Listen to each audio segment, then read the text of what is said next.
그래서 거기에 저는 집중적으로 말씀을 드리겠습니다. 제가 그 원고를 다 읽어드리면 시간이 너무 많이 걸리니까 PPT를 보면서 간단하게 요약해서 설명드리고, 그리고 뭐 궁금하신 거는 질의응답 시간에 질문해 주시면 제가 소상하게 답변을 올리겠습니다. 그 문재인 대통령 추념사 내용은 뭐 다들 읽어보셨으니까 잘 아시겠지만은 이제 안 떠요? 아니 이제 같아요. 그래서 좀 대한민국 대통령으로서는 참 황당한 발언입니다. 이 사람이 그냥 자연인이고 뭐 야당 대표라 그러면 이런 말을 할 수 있는데요. 자기는 뭡니까? 대한민국 헌정 체제 안에서 국민의 선거에서 대통령이 된 분 아닙니까? 그러면은 앞 정부의, 이전 정부의 정통성을 다 승계하고 있는 입장이거든요. 근데 이제 이게 뭐 자기가 뭐 조선 태조 이성계 같이 이제 고려왕조를 처부수고 개국을 했다든지, 아니면 과거에 베트남 전쟁 당시에 남베트남 민족 전선이라고 있었지 않습니까? 베트콩. 그 사람들은 지하 정부를 가지고 있었거든요. 그건 뭐 다 아시겠지만은. 그래서 파리 평화 회담 할 때 남베트남의 티우 정부하고 같이 이 베트콩이 당당히 별개 정부 자격으로 사자 회담에 들어가지 않았습니까? 그래서 뭐 그래가지고 나중에 이제 이제 월명하고 같이 이제 티우 정부를 처부수고 이제 남베트남을 점령을 했는데, 자기가 그렇게 뭐 청와대에 뭐 탱크를 몰고 들어가서 뭐 입성을 했다 그러면은 그 앞에 어떤 대한민국 정부에 대해 가지고 비판을 하고 할 수도 있겠지만은, 자기는 대한민국 헌법을 준수하고 헌정 체제 안에서 대통령이 된 사람인데 그 앞에 정부를 이렇게 막 노골적으로 비난한다는 것은 이건 참 상당히 황당한 일이거든요. 그래서 이건 뭐 적과 동지를 거의 뭐 헷갈리게 하는, 어떻게 해서 누가 적이고 누가 자기한테 동지냐 하는 걸 이걸 상당히 좀 황당한 발언입니다. 발언 자체가. 여기 이동복 의원님이 계시지만은 제가 옛날에 한국농단에 근무하고 있을 때 그때 이동복 의원님을 자주 뵀는데 오랜만에 뵈니까 참 너무 반가운데요. 그때 91년도 남북 회담 당시에, 평양 남북 회담 당시에 비화를 갖다가 이부영이라는 그 당시에 민주당 국회의원이 폭로를 해가지고 이동복 의원님을, 이동복 대표님을 그때 이제 후퇴를 시켰거든요. 그래서 그때 이범 대표님도 그때 한국농단에 제 직속 상사로 근무하셨는데, 그때 이도영 사장님이 얼마 전에 돌아가셨지만 이분이 굉장히 분노를 했습니다. 어떻게 적을 앞에 두고 이런 이적 행위를 할 수 있느냐?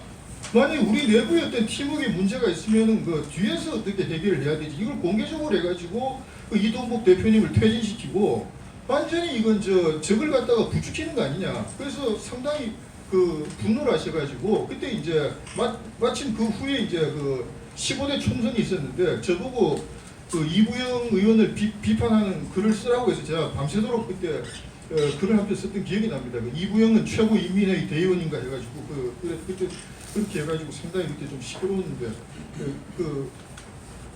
그래서 이 사람들의 어떤 지금 문재인 정부라든지 이 국내 남한 좌파들이 자기들의 조국이 어디고 자기들의 동지가 어디냐 하는 거를 바로 단적으로 보여주는 이 사건입니다. 그래서 이 추념사에 보면 이제 다 나와 있지만은 그 당시에 대한민국 정부가 어떤 민간인 학살을 한 거를 거의 나치의 어떤 유대인 학살에 거의 비견될 정도로 그렇게 표현을 하고 있습니다.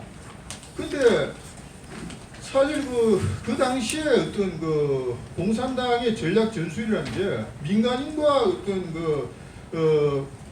게릴라를 민간인과 바치상을 상당히 헷갈리게 하는 그런 전법을 썼거든요. 그건 베트남에서도 그랬고, 그래서 베트남에서도 그런 대규모로 무고한 그 민간인들이 죽지 않았습니까? 그래서 그 당시에 어떤 제주도의 민간인이라는 게 그러니까 어떤 빨치산에 적극적으로 동조한 사람들, 그 다음에 부하 내동한 사람들, 강압적으로 마지못해서 참 들어간 사람들, 그리고 전혀 얼토당토 하는데 이제 침공 세력으로 분류돼 가지고 이제 학살된 사람들 뭐 그런 이제 여러 케이스가 있는데 그걸 분명히 분류를 해줘야 됩니다. 그리고 그 당시에 물론 무고하게 죽은 분들은 당연히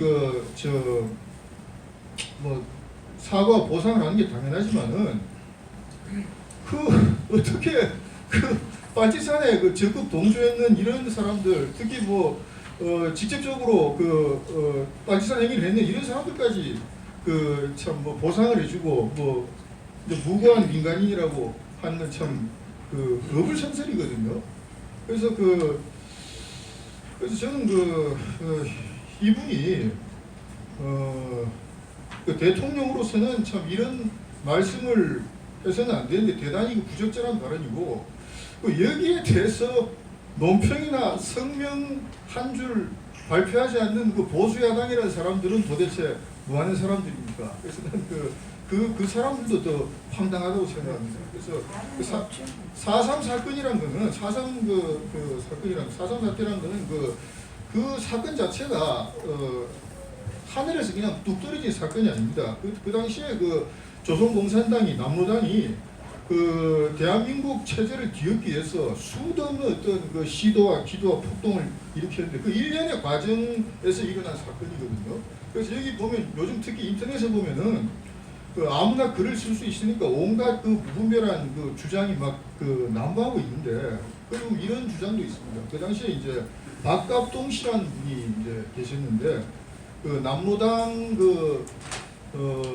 서울 총책이었죠. 남로당이 이제 완전 붕괴되고 나서 이제 완전 지하당으로 붕괴되고 나서 이제 박헌영이하고 이제 지도부가 전부 이제 월북하고 나서 이제 붕괴된 상태에서 남로당을 이제 이끌고 있던 분인데 그분이 이제 여러 증언이나 책 같은 걸 많이 쓰셨습니다. 그 책에 보면은 73년도에 쓰는 박헌영이라는 미인전의 전기에 보면은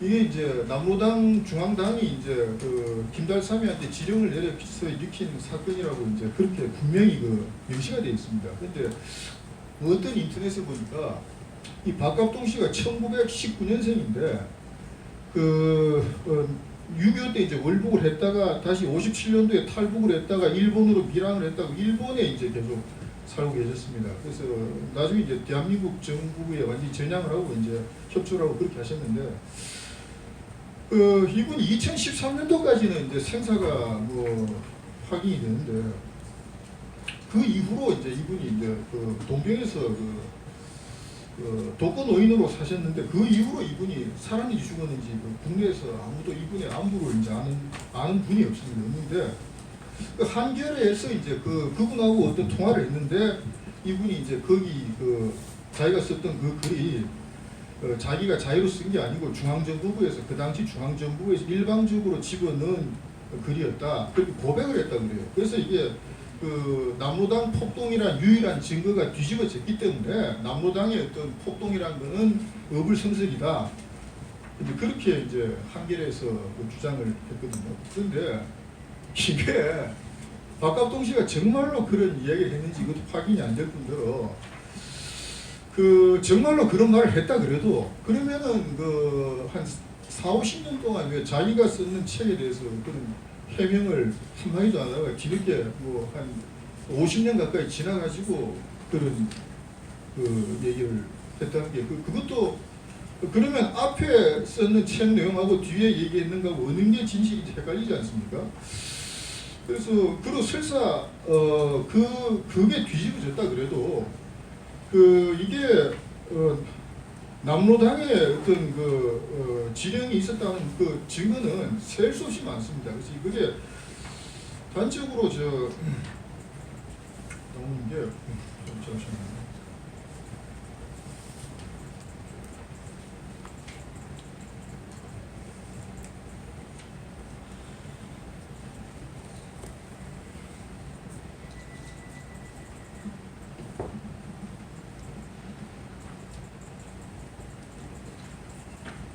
이분이 이제 김달삼이죠. 빨치산 제주 빨치산 그 두목이 이제 김달삼인데 이 사람이 아까 이제 사무총장님 거기 사진에 나왔습니다만 이 해주 인민 대표자 대회에 참석을 해가지고 이 박헌영이 이 사람이 박헌영입니다. 이 김달삼이고 환영을 받고 있는 그 사진인데요. 이게 이제 45년도 8월 21일부터 25일까지 해주에서 그 인민 대표자 대회가 열렸습니다. 여기서 이제 북한이 이제 이승만 정부는 남한 단독 정부지만은 자기들은 사실상 남북한 통일 정권이라는 걸 강조하기 위해 가지고 남로당이 이제 남한 전역에서 지하 선거를 했다고 이제 그렇게 선전했습니다. 그래서 그 1,080명의 이제 선거인을 선출해 가지고 이 사람들을 전부 해주로 월북시켜 가지고 여기서 이제 남한 측 그 최고 인민회의 대의원 그 360명을 선출을 했거든요. 그 1,080명의 3분의 1인데. 근데 이 투표용지를 그 1,080명을 선출했는 투표용지를 김달삼이가 다 가져갔다고 그럽니다. 그러면 이게 어떻게 우발적인 그 민중항쟁입니까? 예? 이게 그러니까 완전히 그 대한민국 정부를 어떤 깽판을 놓기 위해 가지고 자기들끼리 사전에 치밀한 그 계획을 했다는 얘기지 않습니까? 그 지하 선거가 과연 어떤 식으로 치러졌는지 모르겠습니다만 자기들 말로는 그 지하에서 이제 선거를 완벽하게 했다고 하거든요. 그럼 그 투표용지를 가지고 이제 김달삼이가 그 제주도 이제 해주로 갔는데 그 당시에 이제 남로당 지도부가 전부 해주에 있었으니까 38선 접경인 해주에다 있었습니다. 여기서 이제 박헌영이가 다 지령을 내리고 했는데 이것만 이 사진 한 장만으로도 이게 남로당의 그 지령이 있었다는 건 이게 확실하게 증명이 되는 거거든요. 이게 명백한 정치행위 아닙니까? 그리고 이 당시에 김달삼이가 어떻게 그 제주도를 빠져나갔느냐 하는 그 의문이 있습니다. 그래서 그 당시에 이제 군이 제주도를 다 통째로 포위를 하고 있었습니다. 포위를 하고 있었는데 이 사람이 빠져나갔어요. 여기 이제 어떤 소설가의 책에 보면은 뭐 소련군 잠수함이 와가지고 김달삼이를 이제 데리고 갔다 그러는데 그 참 말도 안 되는 이야기고 소련이 극동에 그 당시에 극동에 잠수함을 배치한 적이 없거든요. 일본하고 소련이 싸운 적이 없습니다. 해방되기 며칠 전에 이제 소련군이 이제 쳐들어왔는데 그거 이제 일본의 원자탄이 떨어지고 나니까 이제 소련이 이제 늦게 그냥 쳐들어왔는데 소련이 극동에 잠수함을 배치한 적이 없는데 김달삼이를 잠수함으로 데리고 갔다. 참 이런 얼토당토하는 주장들을 막 하고 있거든요. 그래서 이거는 군 내부에서 누군가가 내통을 하고 있었다는 이야기입니다. 내통을 하고 있었다는 이야기고, 그래서 그 당시에 보면은 대한민국 군 지휘부 안에 상당히 좀 헷갈리는 그런 좀 행동을 하는 그런 사람들이 많았습니다. 그래서 이분이 이제 송호성이라는 분인데요.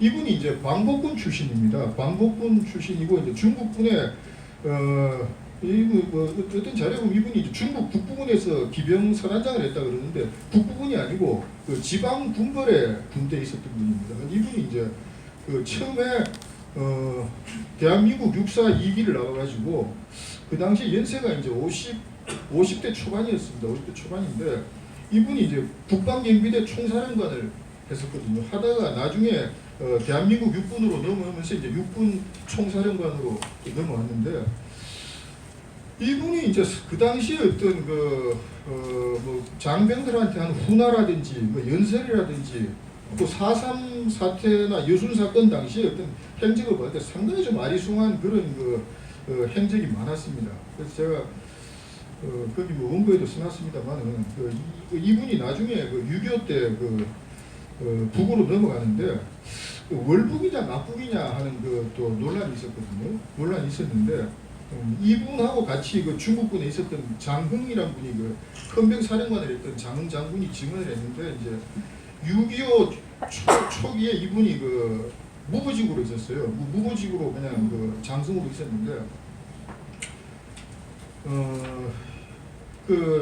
그러니까 이제 국군이 후퇴하는 와중에 이제 이분을 못 챙긴 거죠. 못 챙겼는데 장흥이란 분이 이제 빨리 정부를 따라서 남하자 그러니까 자기는 최병덕이도 싫고 그 최병덕 그 당시 육군참모총장 최병덕이도 싫고 이범석이면 국방장관 이범석이도 싫고 나는 그냥 여기 남겠다 해서 그냥 서울에 남았다 그럽니다.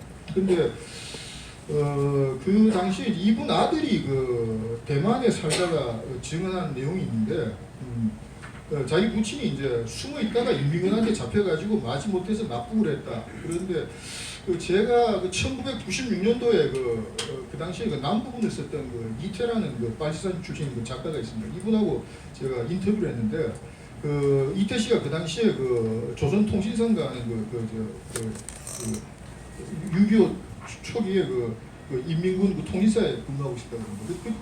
그 당시에 인민군이 서울을 점령하자마자 그 거물급들이 세 사람이 이제 연설을 했는데 이분이 제일 먼저 이제 연설을 하고 그 다음에 두 번째로 이제 연설한 사람이 이제 김효석 내무부 장관이었고 세 번째로 이제 연설한 사람이 이제 김규식 박사였다고 그렇게 되어 있습니다. 그래서 김규식 박사는 그때 워낙 거물이니까 그 북한이 주는 원고대로 연설을 안 하고 이제 자기가 이제 별도로 자기가 쓴 원고로 연설을 했다고 합니다. 이분은 이제 북한이 주는 원고대로 그 연설을 했다고 하거든요. 그 이태 씨의 그 증언이 있습니다.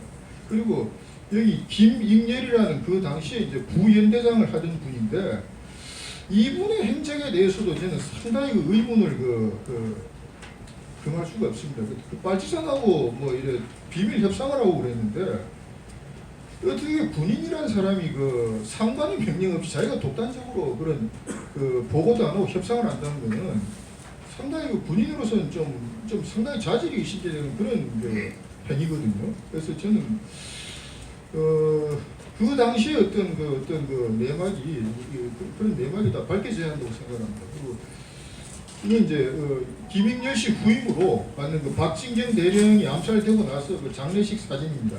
장례식 사진인데 박진경 대령 사진은 인터넷에 없어가지고 못 구했습니다. 장례식 사진인데 후임 연대장으로 온 분을 이제 문상길이라는 그 중위가 취침하고 있는데 이제 들어가가지고 소총으로 이제 암살을 했습니다. 암살을 했는데 그래가지고 제가 시간 오가겠습니다. 마무리하시죠. 몇분 남은 거예요? 5분 남은 거예요? 예, 그래서 그런데 이 문상길이라는 이 사람을 그 당시에 수색의 육군 형무소에서 그 총살형을 집행을 했는데 그 조덕성이라는 그 기자가 있습니다. 그 당시에 그 신문사 기자인데 이분이 상당히 총살 장면을 미화해서 쓴 그 기사가 있었거든요. 근데 그걸 국방부 보도과에서 그 기사를 이제 검열을 했다 그러는데 딱 한 단어만 이제 카트를 시키고 그냥 통과가 됐다고요. 문상길이가 죽기 전에 유언을 남겨라 그러니까 총살 집행하는 집행관들한테 여러분은 이제 미제국주의의 군대가 아니고 이제 조선인의 군대입니다 하고 그렇게 했는데 그걸 이제 미제국주의의 군대가 아니라는 그 단어만 카트를 했다 그러거든요. 그래서 그런 걸로 봤을 때 당시에 상당히 그러니까 남한 내부에서 군 안에서도 상당히 좌익의 동족계층이 넓지 않았느냐. 그래서 제가 봤을 때 이런 상황에서 이걸 이승만 정부가 막았다는 것은 대단한 선전을 한 겁니다. 그래서 박갑동 씨 책에도 나와 있는데 그 당시에 남로당의 최종 목표는 뭐였느냐? 제주를 해방구로 만들고 그 다음에 또 여수를 해방구로 만들고 그래서 남한의 해방구를 한 10개 정도 만들어가지고 이제 이승만 정부를 완전히 무력화시킨다. 이제 그런 계획이 있었다고 합니다. 이런 있었는데 결국 이제 이승만 정부가 그걸 다 이제 깨버렸거든요. 그래서 그래서 이제 그런 것은 오히려 이승만 정부의 업적으로 평가돼야 되지 않느냐. 그런데 문재인 대통령이 만약 그 당시에 이승만 정부가 무너지면 지금 대한민국 대통령 문재인 대통령도 없는 겁니다. 없는데 그걸 이제 자기가 이제 부인을 했다는 것은 상당히 어떤 자가당착의 이제 극치라고 이제 보여집니다. 이상 마치겠습니다.